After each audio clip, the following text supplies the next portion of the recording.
ce gouvernement-là s'est présenté en 2014, puis qu'il a dit, nous autres, on va s'occuper des vraies affaires, bien, il savait où il s'en allait. Les vraies affaires, c'était ça.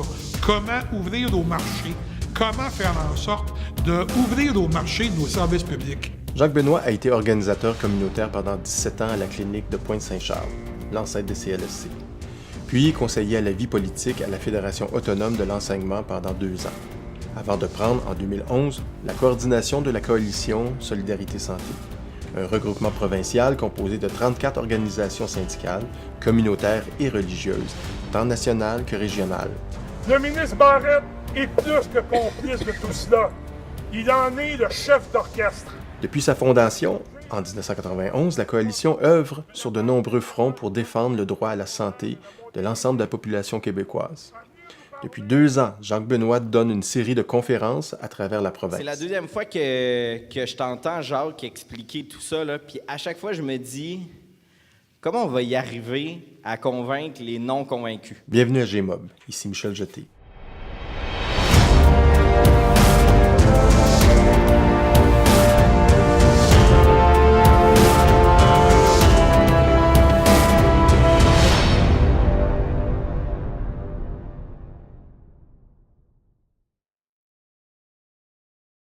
Dans la première partie d'un programme spécial de 4 épisodes, Jacques Benoît, qui a été invité par la table régionale des organismes communautaires de la Naudière, nous explique ce qui l'a motivé d'une part à enquêter, puis à s'engager dans cette série de conférences afin de dévoiler ce que le gouvernement Couillard a refusé de nous parler avant son élection et ce que cela cachait réellement. En 1997, moins de 10 ans après les années Reagan aux États-Unis et Thatcher au Royaume-Uni, la Banque mondiale publiait un rapport sur le développement dans le monde, intitulé « L'État dans un monde en mutation ». Ce rapport rendait compte des transformations que l'État est en train de subir dans les différents pays membres. Ces transformations allaient dans le sens d'ouvrir au marché des services publics. Et le rapport recensait des moyens utilisés dans les différents pays pour y arriver. L'économiste Sylvie Pancreau, du SCFP ici au Canada, a regroupé ces moyens en 6 stratégies. Le défaut ou le manque de ressources, la décentralisation-régionalisation, la déréglementation, la tarification, la communautarisation et la privatisation. J'ai juste essayé de classer les projets de loi en fonction de ces stratégies-là, en me disant, ce projet de loi-là, il sert à faire quoi? Le projet de loi 10, il sert à régionaliser. OK. Fait qu'il sert à cette stratégie-là. Ensuite, l'autre, ça sert à quoi? Où c'est que je vais trouver le défaut, le manque de ressources? Bien, c'est des budgets. OK, les budgets des États. Fait que là, tu commences à regarder chacun des actes, chacune des actions posées par ce gouvernement-là, puis tu les analyses avec cette grille-là. Et quand tu les analyses avec cette grille-là, tout à coup, chaque élément se place. Tout à coup, tu vois apparaître le fameux plan, la photo qu'on ne possédait pas au départ, puis que le ministre Barrette disait « Ah, mais c'est autre chose, vous verrez bien. » Mais là, on le voit apparaître tout à coup. On est capable de constituer, puis on voit que chaque élément vient jouer un rôle bien précis, il s'accroche à un autre, puis celui-là s'accroche à un autre. C'est comme ça que finalement, je suis arrivé à établir ce que j'ai appelé le plan caché, hein, qui est dans le fond, c'est pas si caché que ça. Ils nous l'ont dit, mais ils ne nous l'ont pas montré. Puis le ministre Barrette a avoué, dans le soleil du mois de décembre, 3 décembre, même, il a dit, ben oui, c'est sûr, je savais où je m'en allais, mais quand on va à la guerre, là, on ne dévoile pas à l'ennemi son plan. Là, pourquoi je vous parle de ça? C'est parce que toute l'action du gouvernement du Québec, qu'on l'appelle austérité ou rigueur, comme le dit si bien M. Couillard, ça n'a pas grand-chose à voir avec la santé des finances publiques. Mais ça a tout à voir avec l'objectif d'ouvrir au marché nos services publics. À preuve, cette citation du ministre Coiteux, rapportée par le journal Le Devoir le 17 octobre 2014, où il disait « L'opération de révision des programmes dépasse largement l'objectif du déficit zéro et vise un repositionnement de l'État. » Moi, je l'ai fait juste pour la santé. OK?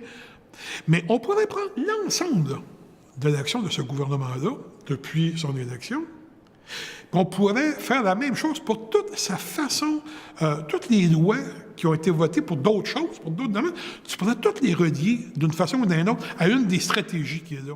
Je te jure, ça fonctionne. On fait l'analyse de l'ensemble des lois, on les répertorie, là, puis là, on essaie de voir qu'est-ce que ça vient faire. Tu vas voir, à un moment donné, il y en a une qui va dire, ça, c'est de la déréglementation. Ça, c'est plutôt dans l'ordre de la privatisation. Ça, c'est dans l'ordre. Puis tu vas être capable de les relier, là, la majorité, tu vas être capable de les relier à une des stratégies.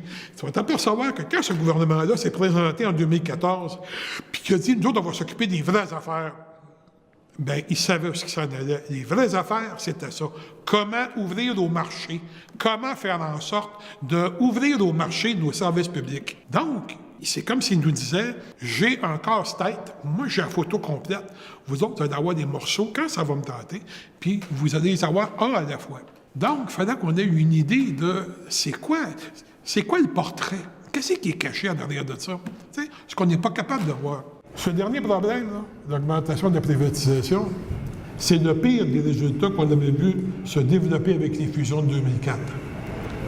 Parce que, voyez-vous, on a utilisé les ressources du public pour développer des services privés. En 10 ans, la sous-traitance, la privatisation, l'économie-socialisation, la communautarisation et les PPP ont pris place et se sont mieux implantés partout dans notre système public de santé et de services sociaux. Ce qu'on constate de façon générale, c'est renversant l'annonce d'un cancer, mais ce qui est encore plus renversant que ça, c'est de te faire dire « Ouais, mais le test qui va suivre, puis tout ça, lui, on va le savoir juste dans 1 mois ou dans 2 mois, ou tu vas dépasser une blabla, mais ça, c'est juste dans 5 mois ou dans 6 mois. » Ça, c'est encore plus renversant parce que là, ici, là, tu as un verre qui est rentré. Puis le verre, là, il ne te lâche pas. Le verre est dans ta tête, il te mine tout ce que tu as comme énergie. Il te tient tout le temps, il te tient là, puis il te tient là au ventre. Tu as peur, tu sais pas ce qui va arriver, tu sais pas si c'est grave, tu sais pas jusqu'où c'est grave, tu sais pas combien de temps ça va prendre, tu vas-tu avoir accès à... Puis là, naturellement, tu as toujours le tueur de verre qui t'arrive en disant, ben, mais vous pouvez aller à la clinique privée à côté, hein? Je dis, bon, il y en a un léger supplément de quelques milliers de dollars sur votre carte de crédit. Vous allez avoir vos résultats tout de suite, là. Hein? Ça veut dire que c'est encore ta carte de crédit qui va payer. Alors, on va espérer que ta carte de crédit n'est pas déjà full. Parce que souvent, hein, on n'arrête pas d'entendre parler que la population au Canada est assez endettée. Mais c'est assez endetté, ça veut dire que ces cartes de crédit, même si on en a 3, 4, 5, 6, des fois, ils sont presque pleines toute la gang. Fait que s'il tombe malade, même sa carte de crédit ne suffira pas. Hein?